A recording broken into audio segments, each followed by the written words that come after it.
And since I've been pain-free for 11 days, it makes me realize how long I've been living with chronic pain. So that kind of sucks, but it's really exciting at the same time. Hey guys, so it's Wednesday and I always love to do something different on Wednesdays. Today I wanted to actually tell you a story that I feel a lot of you would like to know more about. And I think it's something that a lot of people don't feel comfortable talking about. I don't know why I don't care, but I don't care. I don't know. I like to call out the elephant in the room. That's my personality. And I think like the older I've gotten, and especially having twins, I think that's the beauty of being in my 30s, is you just stop caring what people think. But I know a lot of you do, and I get it. And I also know why a lot of you are coming up to me, if you see me in person or privately through messages or through email, talking to me about irritable bowel syndrome. Let's just get it out there. I've been talking about on and off about my irritable bowel syndrome here and there, and how I definitely have digestive issues and digestive pains, and it is something that I've dealt with for a long time. So I understand why you guys are not running to the comment section and leaving your personal stories. I get it. It's a personal thing. I don't mind talking about it. So I'm going to tell you guys my story from start to finish as best as I can remember it, because I'm trying to recall details and I was remembering things I had completely forgotten actually. So bear with me. Before I start this video, I want to just put it out there that I am not an expert. I am not a medical professional. I am not a nutritionist or anything. I'm just telling you my personal story, and hopefully you can kind of feel more comfortable talking about yours, or maybe just decide to do something about it. But I, by no means, am an expert in this field. Here is my irritable bowel syndrome story.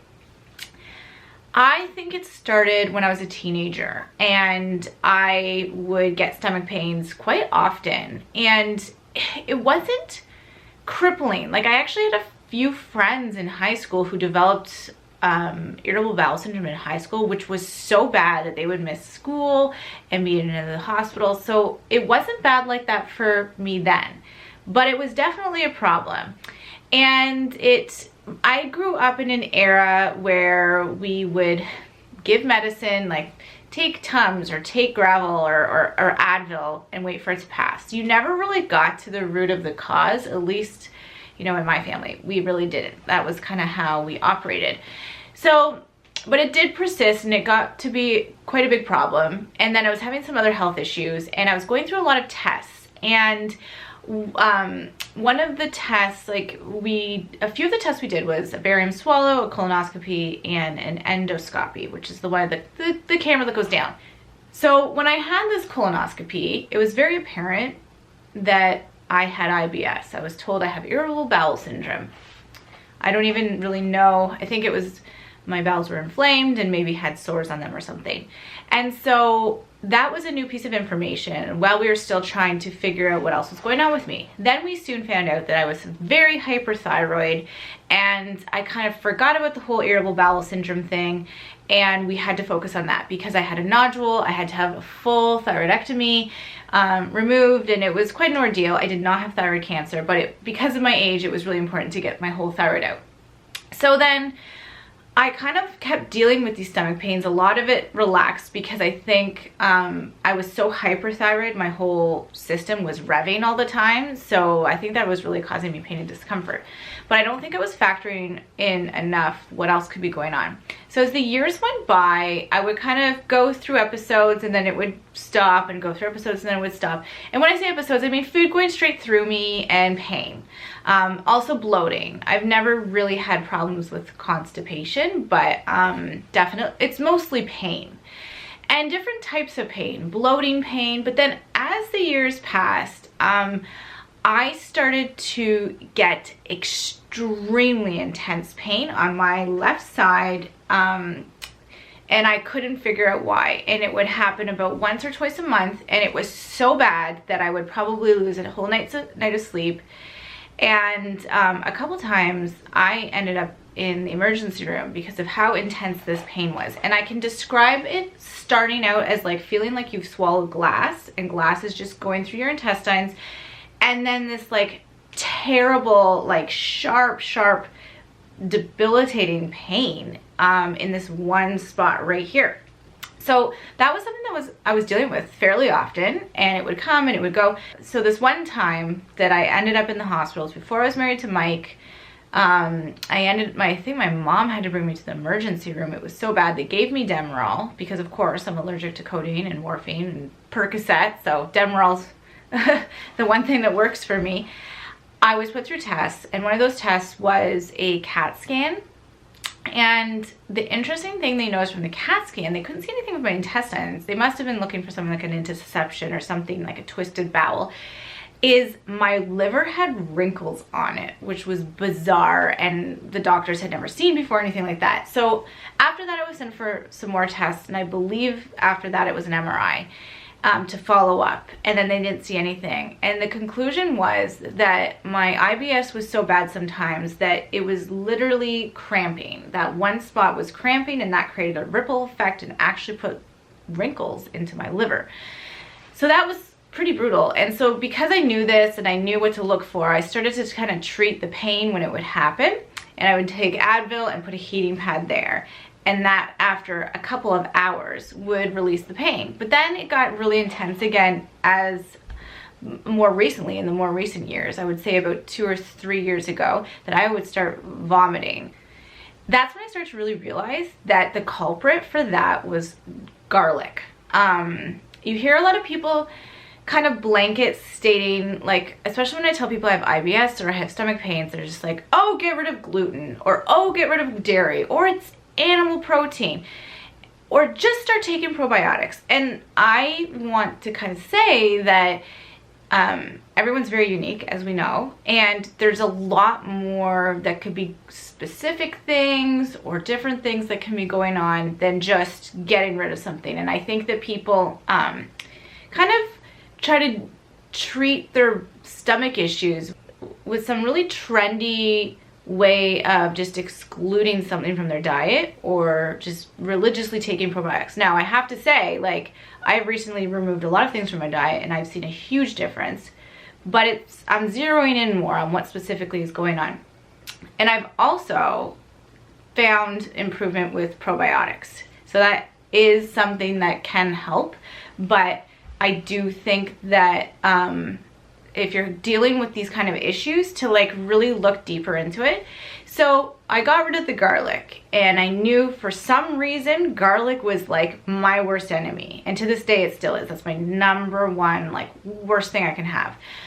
So so then years went on again, and then me and Everly went through a fructose intolerance. And so when our twins were about 6 weeks old, they had 40 bouts of diarrhea a day. I was nursing them and topping them up with formula, which I had to do with the other kids.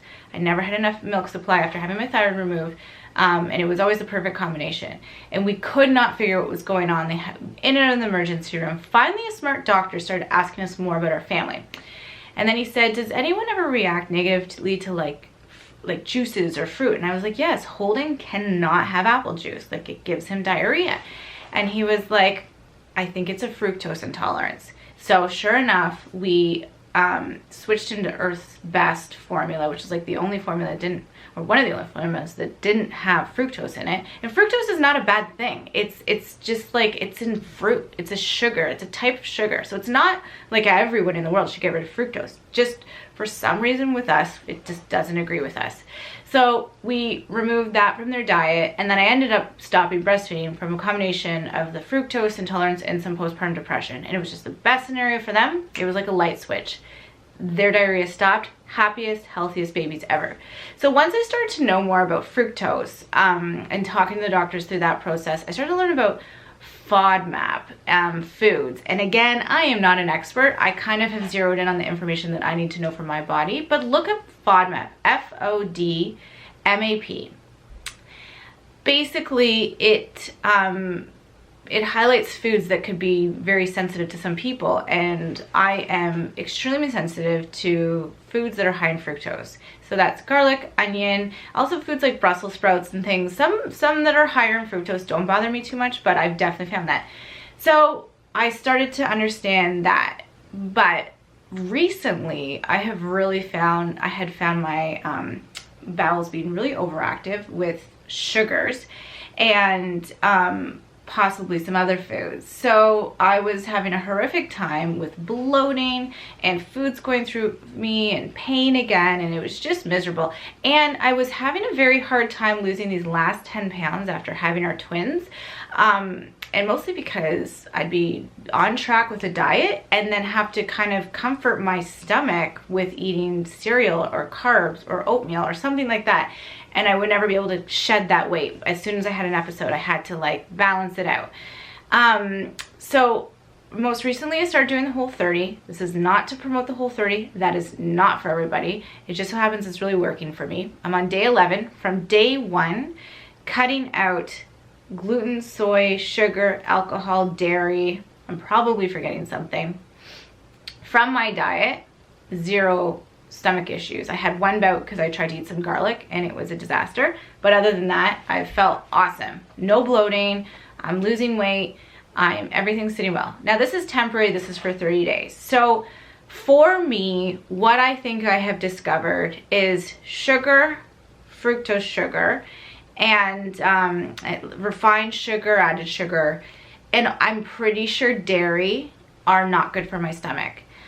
I don't know about gluten. It might bloat me a little, but I love my gluten, and I'm pretty sure I'll probably reintroduce oatmeal as my first food after I'm done the 30 days, because I think I'm gonna try to stick to this as much as I can when I'm done, but I'm not gonna be too strict. But I'm really realizing that these are my triggers. So bottom line is this, is that I think if you're having stomach issues, I've had quite a few people come up to me or contact me saying they've had a lot of bloating, they want to hear more about my story, they've had a lot of pain, bloating, and it can really just, it can kind of hamper your whole life. Like it can stop you in your tracks and it can stop you from doing things. I would say this is I would start to maybe even take a journal of what's hurting your stomach to find the bottom of what it is. So if there's a certain type of food, well, find out what other foods are connected to that and see if there's a pattern. I wouldn't just say, oh, this kind of diet or that kind of diet works for everybody. I think everyone's so unique, and I just want to stress that it could be something so different and something that can evolve over time or you can develop over time. And to pursue it. I think I'm the first person to say that I neglected my irritable bowel syndrome for years and kind of just lived with it and knew that I would get a bad spell about every month or two, and that's no way to live. So I'm over that. I'm about trying to figure this out and live pain-free. And since I've been pain-free for 11 days, it makes me realize how long I've been living with chronic pain. So that kind of sucks, but it's really exciting at the same time because I feel like, okay, I have figured something out, and it's pretty motivating to not be bloated, to not be in pain. It's pretty awesome. So I'm hoping I stick with this. I'm hoping I have the willpower to keep on down this path. At least I've got a lot of answers right now, and I can start kind of adjusting my diet to suit that. But I really wanted to just talk more about it, to tell my story so that you guys don't feel alone if you're going through something like that, and to maybe understand that there can be a lot more going on with your stomach or your digestive health than you think. And it's not just about needing more fiber or taking this kind of food out or that kind of food out. Really try to figure out what's going on with you. I hope you can. If you've had a unique story about your digestive health or found something different, specifically that you feel like you've pinpointed what is going on with you, can you leave that in the comments? Because I think that would be very helpful for people to hear of different solutions for other people so that they can maybe start exploring those as well. Anyways, thanks for watching, guys. If you like this video, hit that like button. And if you haven't already, I'd love for you to subscribe. And if you have subscribed, thank you so much. It means so much to me and my whole family. I'll see you guys soon. Bye.